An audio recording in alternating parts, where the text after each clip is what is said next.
Sejam muito bem-vindos à nossa quinta aula em Alice na Terra da Matemática.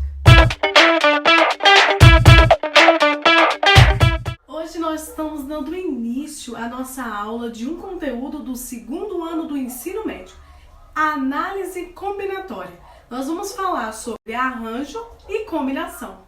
Hoje, especificamente, vou começar a introduzir para vocês a história da análise combinatória. Então, a análise combinatória ela tomou uma forma aí a partir do século XVII e partiu de um francês, Blaise Pascal.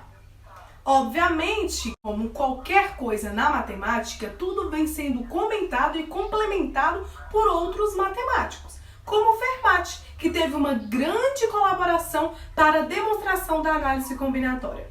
Ela surgiu a partir de uma análise que eles queriam entender como calcular a probabilidade em um jogo de azar.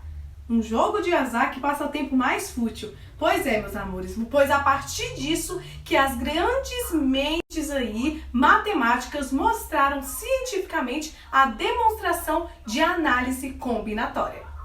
Pois bem, então a necessidade aí de calcular um número de possibilidades existente nos jogos gerou então o estudo dos métodos de contagem, ou seja, isso permite desenvolver métodos que permitam contar de uma forma indireta a um número de elementos de um conjunto, estando esses elementos aí agrupados sobre algumas situações e condições.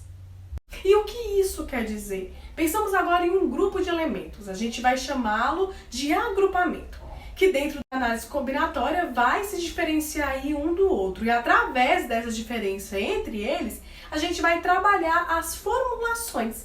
E hoje nós vamos dar início a uma dessas formulações, desse tipo de agrupamento, que é o arranjo simples, então vem comigo. A definição de arranjo simples nos diz o seguinte: dado um conjunto qualquer com n elementos e um valor para natural p, será formado um arranjo simples de p elementos distintos de um conjunto qualquer, sequência formada por p elementos do conjunto. Meio confuso, né? Mas ok, vamos falar então isso de uma forma mais simples para a gente entender melhor. Dentro do arranjo, os elementos que fazem parte deste grupo, eles se diferenciam pela sua ordem ou por sua natureza. Toda vez que isso acontecer, quer dizer então que a gente está trabalhando com os arranjos simples. Um exemplo bem clássico é um pódio. Quando falo pódio, me remete ao que, gente? A Big Brother, né? Sempre vai ter um pódio ali na final, com 3 elementos, com 3 pessoas, inclusive Tim Sara aqui. Mas vamos lá. Você está em primeiro, segundo, terceiro lugar, diferencia? Se você mudar essa ordem, ficar em terceiro ou em segundo, vai diferenciar, não vai? É claro que sim. Se você for um grande vencedor de algo, é totalmente diferente se você ficar em terceiro ou em segundo lugar, concordam? Isso é a mesma coisa que eu pensar em números. A ordem dos algarismos, por exemplo, eu coloco aqui, escrevo 1, 2, 3, 123 e 3, 2, 1, 321. Eu só alterei a ordem, não mudei os elementos. Mas eu alterei a ordem dos algarismos.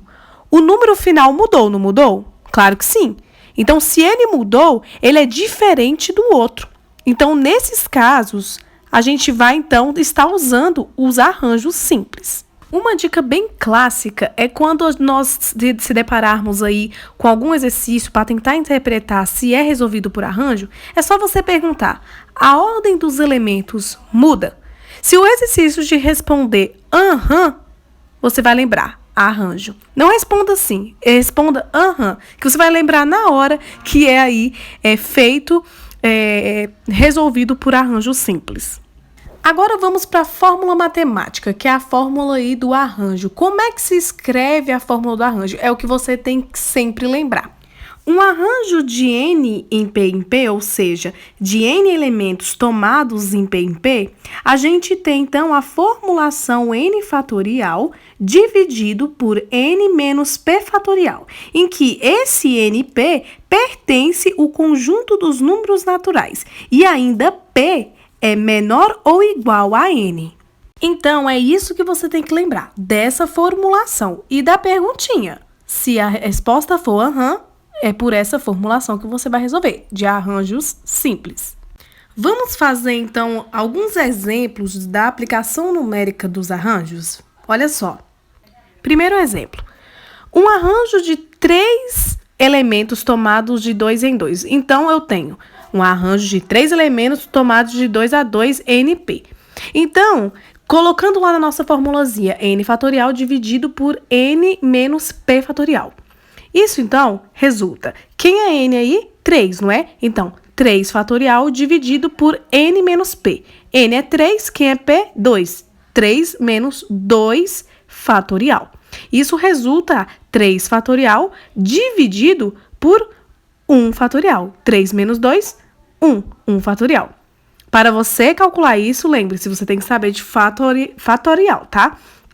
Então, vamos lá. Isso é igual ao quê? 3 vezes 2 vezes 1 fatorial, dividido por 1 fatorial. Eu posso simplificar aqui, cortando 1 fatorial com 1 fatorial, 3 vezes 2, 6. Então, a gente entendeu aí que um arranjo de 3 elementos agrupados de 2 a 2 resulta, então, 6. Vamos para o próximo exemplo. Então, temos arranjo de 3 elementos tomado em 3 a 3. Isso é igual, então, a 3 fatorial dividido por 3 menos 3 fatorial. Isso resulta 3 fatorial menos 0 fatorial. Para você calcular arranjo, você tem que saber de fatorial. E lá em fatorial, a gente tem uma questão em particular que 0 fatorial é igual a 1. Então, nós temos igual a 3 fatorial dividido por 1. Isso, então, resulta 3 vezes 2 vezes 1, que é também igual a 6. Olha só que interessante esse caso. Nesse caso, a gente tem o seguinte. A gente tem um caso particular aí do arranjo. Toda vez que o arranjo tiver o nosso P com o mesmo valor de N, ou seja, de A em NN, o valor, então, será sempre N fatorial. Vocês podem notar aí que qual o resultado que deu aí? Não foi de 3 fatorial? Então, quando eles forem o mesmo valor, igual, então vai dar o valor de n fatorial, a fatoração de n. Olha esse outro exemplo aqui. Arranjo de 3 tomado a 0 é igual ao que, então? 3 fatorial dividido por 3 menos 0 fatorial. Isso, então, é igual a 3 fatorial dividido por 3 fatorial. Isso é exatamente igual a 1. Esse também é um outro caso particular que temos em arranjo simples, que toda vez que tivermos que o nosso arranjo for de n em 0 a 0, temos então como resultado 1. A aplicação dessa formulação de arranjo simples é tranquilo. A gente só tem que nos perguntar se calcula por arranjo ou não. Se você responder aham, é porque calcula. Só que a gente vai deixar para sistematizar isso na próxima aula, tá ok? Então é isso, pessoal. Eu espero que vocês tenham gostado. Hoje preferi trazer para vocês aqui o contexto histórico de análise combinatória, a conceitualização de arranjo e esse exemplo de arranjo. Na próxima aula, trarei mais 2 exemplos de arranjo, tá ok? Então não deixe de ativar o sininho para chegar as notificações aí no seu celular. Curte aqui, dá aquela comentada, porque eu amo que vocês comentam, e compartilhe com os colegas de vocês para que eles venham aqui se inscrever no canal e participar junto com a gente, tá ok? Então é isso, por hoje é só. Um beijo e até a próxima aula.